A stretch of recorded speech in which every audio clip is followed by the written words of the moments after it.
구름 한 점 없는 파란 하늘과 매미의 노랫소리가 여름의 절정을 알리는 8월입니다. 여름엔 아이스 커피라던 어느 커피 광고처럼 무더운 도심의 여름을 나는 방법에는 시원한 음식만한 게 없는데요. 서울성모병원 교직원 여러분들도 바쁜 일상이지만 시원한 음식과 함께 여름을 잠시 즐겨보는 여유를 가져보면 어떨까 싶습니다. 8월의 성모병원 뉴스 첫 소식부터 함께 보시죠.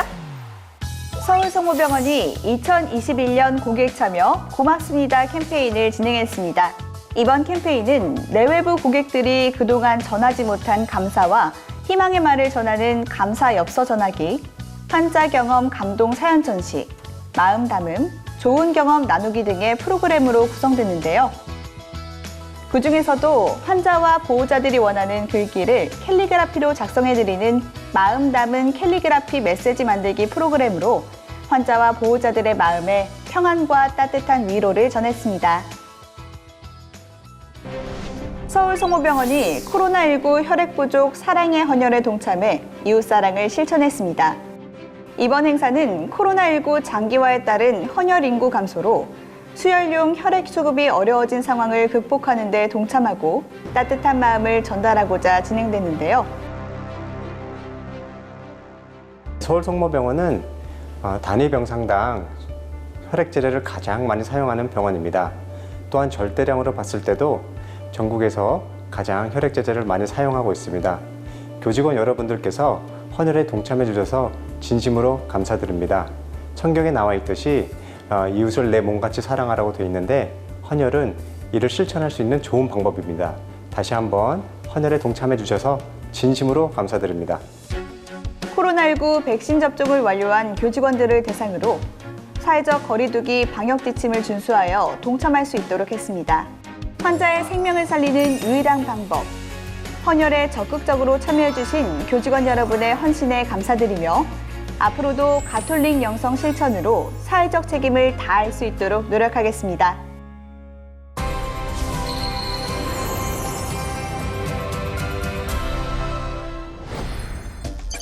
우리나라 대장암 발병률 세계 2위. 어느새 한국인의 대표암으로 자리 잡은 대장암. 대장은 수분을 흡수하고 소화 후 남은 음식물을 대변으로 형성해 배변해주는 역할을 합니다. 대장벽에 생긴 작은 용종에서 시작해 소리 없이 자라는 대장암은 별다른 증상 없이 조용히 찾아오기 때문에 침묵의 병이라고도 합니다.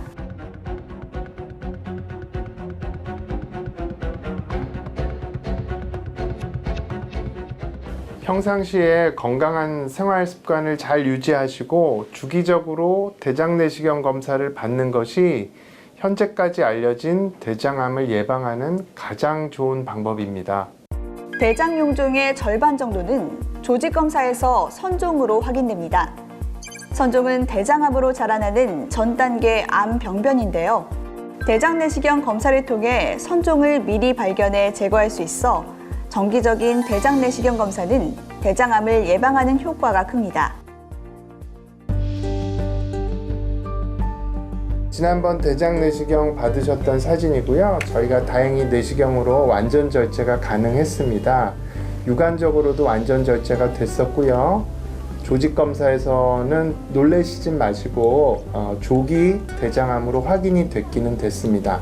다만 우리가 추가적인 수술적 치료라든지 항암 치료 등이 필요한 림프관 전이라든지 아니면 나쁜 분화도와 같은 나쁜 예후인자가 전혀 없기 때문에 아마 추가적 시술 없이 이대로 완치가 되었다고 판정을 할 수 있을 것 같습니다.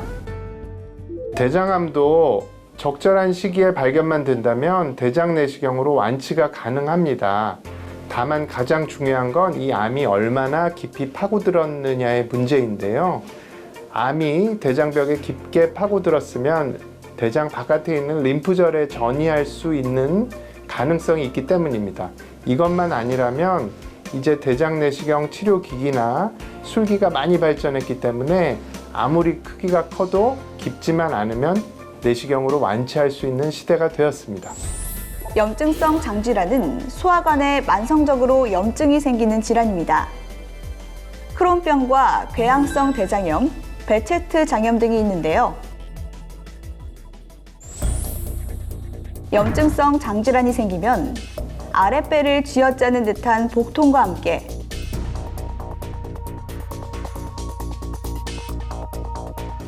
하루에도 여러 번 설사가 반복되고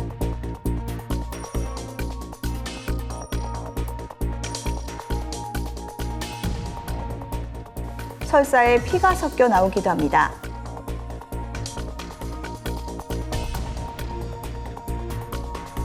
또한 치루, 항문주의 농양 등과 같은 항문 질환을 동반하거나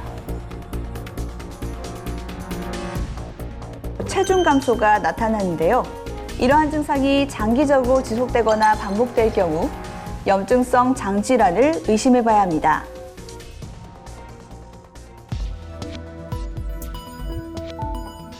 크론병으로 인해서 항문 주변부에 누공이 발생되어 있고요. 소장에 그동안 모르고 있었던 염증으로 인해서 군데군데 협착이 일어나 있습니다. 이런 것들로 인해서 환자분이 그동안 항문 주변부 통증, 그 다음에 식후에 일어나는 복통이나 간혹 일어났던 구토들을 설명할 수 있을 것 같습니다.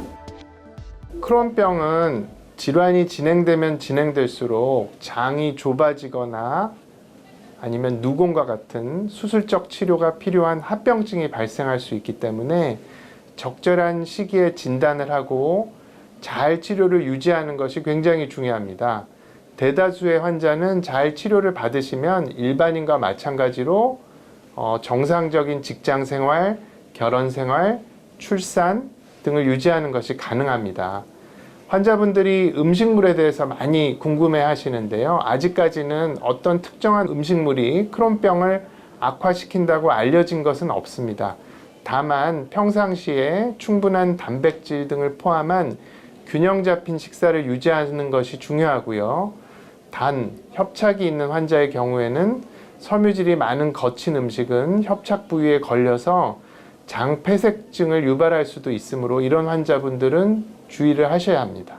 따라서 꾸준히 유지 치료를 하는 것이 굉장히 중요하고 현재 사용하고 있는 약제로는 스테로이드제나 면역조절제, 생물학적 제제, 소분자 제제 등과 같은 여러 가지 약들이 있는데 의사와 잘 상의하셔서 환자분의 상태에 맞는 약을 잘 선택하셔서 꾸준하게 유지하는 것이 중요하다고 다시 한번 말씀드리고 싶습니다. 환자와 공감하며 진료하는 장질환 명의 이보인 교수.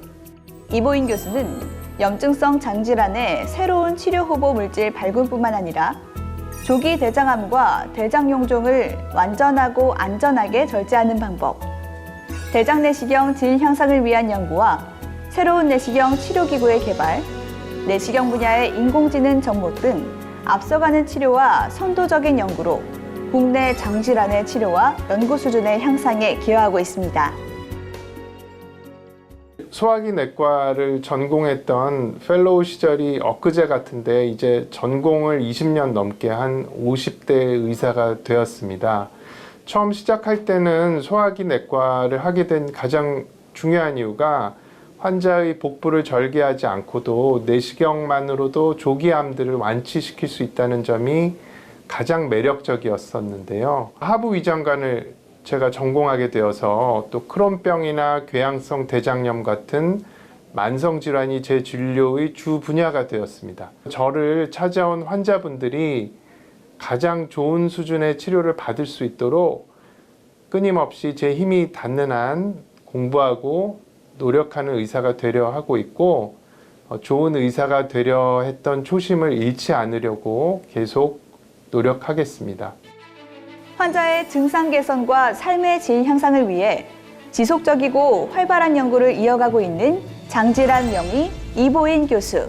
끊임없이 반복되는 복통과 염증으로 고통받고 있는 환자들을 위해 환자의 건강한 삶, 평범한 삶을 위해 오늘도 그의 연구와 치료는 멈추지 않습니다.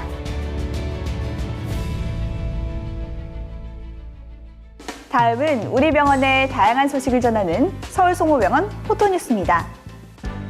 이비인후과 김수환, 김도현 교수팀이 대사증후군이 있으면 그렇지 않은 사람보다 수면 무호흡증 발생 위험이 약 2배 더 높다는 연구 결과를 발표했습니다. 치과병원 구균화 교수팀이 청소년 부정교합 환자들이 치아를 뽑지 않고 후방 이동하는 교정 치료를 받으면 부정교합이 치료되는 것은 물론 기도 공간과 골격에도 부정적인 영향이 없다는 연구 결과를 발표했습니다. 내분비내과 임동준, 하정훈 교수팀이 포항공과대학교, 부산대학교와의 공동 연구 결과 광음향 및 초음파와 인공지능 기술을 결합해 비침습 검사로 갑상선 결절과 암을 구분하는 방법을 제안했습니다. 내분비내과 이승환 교수팀이 대사증후군이 심하면 치매가 발생할 위험이 최대 2.62배까지 증가할 수 있다는 연구 결과를 발표했습니다. 다음은 우리 병원 교직원들의 종정을 전하는 서울송호병원 소식통입니다. 치과보존과 양성은 이태연 교수팀이 2021년 유럽보존학회 학술대회에서 최우수 포스터상을 수상했습니다. 고객행복팀 최미아 팀장이 한국표준협회가 주관한 제6회 서비스위크 한국서비스대상 시상식에서 서비스 혁신상을 수상했습니다. 다음은 서로를 응원하고 따뜻한 힘을 북돋아주는 서울송호병원 칭찬합시다 시간입니다. 한결같은 마음으로 동료애를 실천하고 많은 이들에게 귀감이 된 이달의 칭찬 주인공들인데요. 모두 축하합니다. 어린아이는 하루에 400번, 성인은 하루에 7번 정도, 바로 하루에 웃는 횟수인데요. 우리가 일상에서 잠시 잊고 살았던 이 웃음에는요, 웃으면 복이 온다는 옛말처럼 자신의 건강은 물론 주위 사람들에게도 즐거움을 주는 힘이 있다고 합니다. 서울송호병원 교직원 여러분 모두 오늘도 많이 웃는 하루 되시길 바라면서 다음 달 더 알차고 유용한 소식으로 찾아뵙겠습니다. 감사합니다.